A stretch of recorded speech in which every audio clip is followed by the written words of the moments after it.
आज का दिन मैंने काफ़ी लेट स्टार्ट किया क्योंकि कल रात में बहुत लेट सोई थी। सहरी करके ही मैं सोई थी क्योंकि बच्चों ने बहुत तंग किया हुआ था। उसके बाद फिर दिन भी काफ़ी लेट स्टार्ट किया। लेट स्टार्ट इस तरह से किया कि मुझे उठते उठते कोई 2:30-3 बज गए थे। उसके बाद फिर उठ के सबसे पहले मैंने फ़्रेश हुई, कुरान पाक पढ़ा। उसके बाद फिर आज मैंने कोई ऐसा कुकिंग नहीं करनी थी क्योंकि मेरी बारी नहीं थी। तो फिर मैंने कहा चलो आज हम दही पकौड़ियाँ बनाते हैं। तो मैंने कहा मैं अपनी दही पकौड़ियों की रेसिपी भी आप लोगों के साथ शेयर करती हूँ। और ये रेसिपी बनाते बनाते एक चीज़ मेरे माइंड में आ रही थी कि मतलब मैंने टेस्ट नहीं किया था बिल्कुल भी कि किस तरह का, लेकिन जब इसको अफ्तारी के टाइम पे खाया तो इतना अच्छा टेस्ट आया था ना कि मैं आपको बता नहीं सकती। जिस तरह मैं आम रूटीन में बनाती हूँ सेम एज़ इट इज़ वैसे ही। तो फिर मेरे माइंड में एक बात आ रही थी कि मतलब कुछ लोग कहते हैं कि औरत को अक्ल नहीं है, औरत बड़ी बेवकूफ़ होती है, औरत ऐसे होती वैसे होती। मतलब एक औरत जब रोज़ा रख के इतनी परफेक्ट कुकिंग कर सकती है पूरे घर वालों के लिए, बल्क में भी कर सकती है, तो मतलब वो बेवकूफ़ कैसे हो सकती है।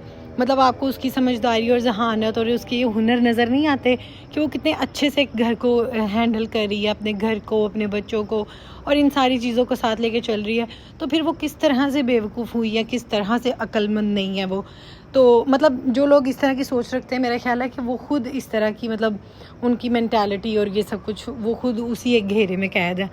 और उसके बाद फिर ये मेरे जो दही पकौड़ियाँ थी ये उनकी एक फ़ाइनल लुक थी।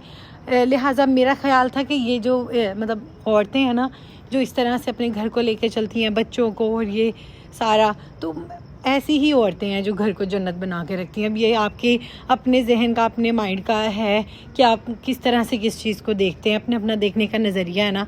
उसके बाद फिर यहाँ पर इब्राहिम अपनी चाची को बड़ा ही गौर से देख रहा था क्योंकि वो चम्मच हिला रही थी, वो शरबत बना रही थी और उसको लग रहा था कि वो उसको खिला रही है। तो इतना मुझे अच्छा लग रहा था, फिर मैंने उसकी ये भी वीडियो कैप्चर की। आयत फातिमा को मैंने प्लेट बना के मैं पहले ही दे देती हूँ ताकि फिर वो बाद में तंग ना करे, और वो बहुत अच्छे से फिर सबके साथ बैठ के इफ्तारी करती है। इफ्तारी करने के बाद हम लोगों ने चाय शाय पी और पैटीज़ पड़ी थी वो खाई साथ।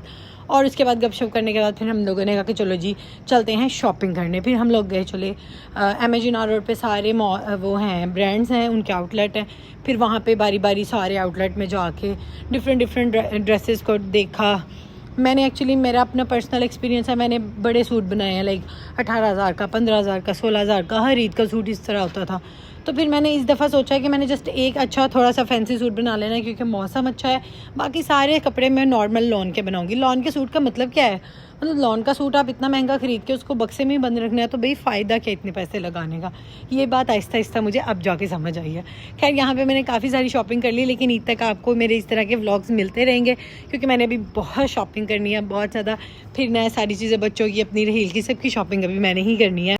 और आज के वॉइस ओवर ने तो मुझे सांस ही चढ़ा दिया है। और this is all from me for today. आज के लिए बस इतना ही था। होपफुली आप लोगों को व्लॉग अच्छा लगा होगा। अगर अच्छा लगा है तो आपने लाइक ज़रूर करना है, मुझे कमेंट करके बताना है। और इसी तरह के मज़ीद कंटेंट के लिए आपने बहन को फॉलो कर लेना है इंस्टाग्राम पे भी, टिकटॉक पे भी। और मज़ीद अच्छे डिटेल व्लॉग के लिए मेरे जाके यूट्यूब चैनल को भी सब्सक्राइब कर लें, वहाँ पर भी मैं बहुत अच्छे अच्छे व्लॉग्स बनाती हूँ। Bye bye.